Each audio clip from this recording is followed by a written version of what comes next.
Muy buenos días, estamos aquí en el Palacio de Congresos de Baluarte, en Pamplona, y desde Innovaction Week tenemos el gran placer de poder entrevistar a Tom Kelley. Good morning, Mr. Tom. Buenos días, good morning. Buenos días. I'll start with several questions, Okay. for you. Do you think that creativity is a matter of self-confidence? Yes, well, everyone's got it. Everyone's got the creativity, but sometimes they lack the confidence in their own ability. And so all it really requires is a little bit of practice, maybe some new tools, but a little bit of practice because it's there in everybody. And we need to nurture that creative confidence in ourselves. Okay. And do you believe that everybody could be creative? Oh, I think everybody is creative. It's just that bravery to try things out. You know, people talk about fear of failure, but it's not just fear of failure, it's fear of being judged. You know, part of why 5-year-olds are so creative is they don't care if somebody thinks their drawing is bad. They love their drawing, right? And so as you progress through life, you don't get any worse at drawing. You just care more about, will people judge me, right? And so some of creative confidence is letting go of that and saying, I'm going to be bad at this for a while, like learning a new language, right? You can't get fluent in a language without first speaking it badly for a while. Well, creative acts are the same. They require a little practice, but with practice, you can get really, really good. Okay. Why most of the people is reluctant to change and innovation? What sort of barriers do you think they have? Well, there's many barriers. For big companies, one of the barriers is success. They have some success and then they think they're so good they don't have to change, when in fact, everybody's got to change, even the people at the top of their industry, right? But then there's other barriers. There's the we tried that before. You know, maybe you had an idea that you tried 5 years ago and it was embarrassing because it didn't succeed.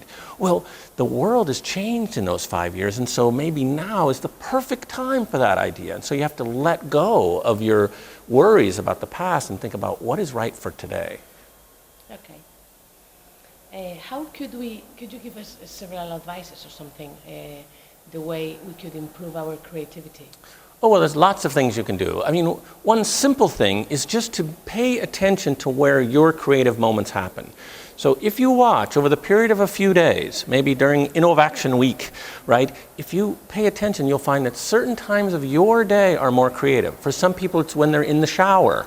The reason where some of us are creative in the shower is there's no email there. There's no video games. You know, our brain gets to wander a little bit, right? For some people, it's when they're on the train or when they're driving. For me, it's first thing in the morning. There's that first 5 minutes when your brain is only half awake and half dreaming, and so you have a chance. And so find your special time, and then once you know what your special time is, protect it, right?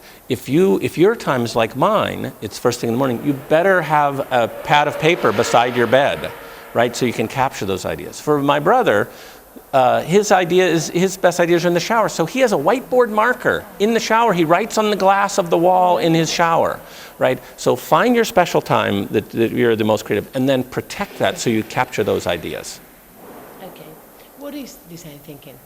Well, design thinking is the mindset that designers have used for decades, but applying it to bigger problems, applying it to social problems or problems in the world. And so there's many aspects to design thinking, but a few key elements are always starting with empathy, using experimentation as a way to learn, as a way to move forward, and then once you have the idea that you're looking for, using the power of storytelling to make your idea come to life. Okay. What would be the first move that you, for an organization willing to start with innovation, what would you recommend them?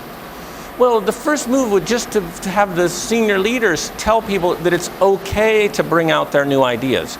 You don't have to decide in advance, is the idea good or not. We want the kind of culture in which we build on each other's ideas. And so for individuals, the sense that they can come up with their idea, and for the more senior people, the idea that when you hear a fresh idea, your first instinct should not be to critique it, because ideas are fragile at first. Your first instinct should be to build on it. Is there something good here I can build upon? Okay.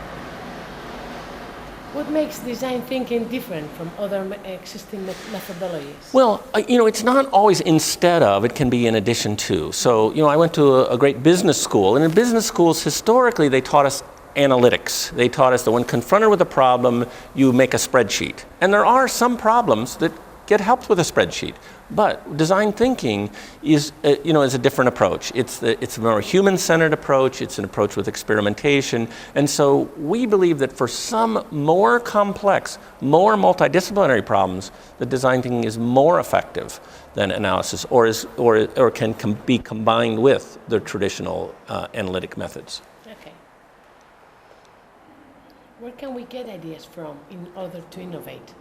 Well, we really believe in getting ideas from observing humans, and especially outside your industry. So if you're in, say, the automotive industry, if you read all the car magazines, all your competitors read those same magazines. You go to the car shows, everybody goes to those shows. So if you want a really fresh idea, you got to look outside of your industry. Well, what do they do in the hotel industry that I might be able to do? What do they do in the computer industry that I might be able to use? And so you're taking ideas and you're translating them into your unique circumstance, as opposed to taking ideas within your industry. Okay. What kind of advice would you give to a business director trying to lead change within his organization? And how could he help his workers to become more innovators? Sure. The good news for the people at the top of the organization is they don't have to have all the ideas, right? You find a way to systematically tap into the fresh, young ideas you have already inside your organization. So you want to have some system where it doesn't have to take a lot of effort on the young people's part. Some open innovation system, a system that allows people on a regular basis to say, hey, here's an idea, or write it down, or submit it on a company website, or whatever it is, so that you get those ideas. Now, of course, as the director, as the big boss, you still get to decide. You still get to allocate the budget to ideas, right? You get to apply your wisdom and experience. But that remains a very important part of your role, but you don't have to have every idea. Tap into the ideas all up and down through the hierarchy of your organization. Okay. Just to finalize, yes. If we're finished, what's for you the best example of innovation within a company, maybe more an SME instead of a big organization? What would you tell to all SMEs? Because in Navarra we have a big amount of sure. SMEs. So in SMEs, you can't afford the giant advertising budget that those big corporations use, and so you got to tap into the power of social media. So if you ask for an example, one that I used in my presentation today is a fun startup company in the U.S. Called Julep, and they make nail polish for women.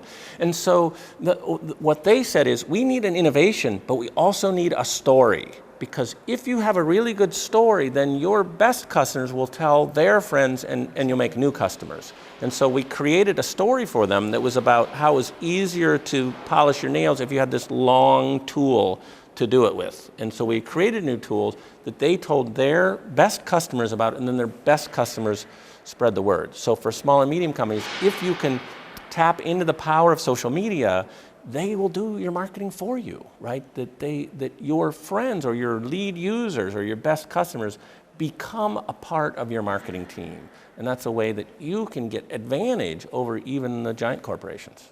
Okay, definitely, yeah. We were talking yesterday about the big deal that I find within organizations, because there are several departments that actually are face-to-face with the customer. Yes. There are others that their customer is yes. Internal people yes. working for the company. And always there is this confrontation, constant arguments between them, because there's one department defending the customer and others don't. How could you destroy those barriers? Sure. Well, what would you do? I believe ultimately it is about those outside customers, right? And so if the outward-facing people can take the inward-facing people along, and so they meet those real customers, right, is sometimes it can deliver insights. So we worked for many years, a big corporation, Procter & Gamble, right? And over the course of the time that we were with them, a big shift happened at Procter & Gamble, where they shifted from thinking of their customer as the retailer, Walmart or Safeway or those brands in the US. They thought that was their customer, and then over the course of about a decade, they realized, no, that's not our customer. Our customer is the mom or the dad or the person in the household who uses our products, right? And so once everybody in the organization says, no, that's the customer, right, then we all have a shared vision about that. And so if you can get people to share their vision, it sometimes helps.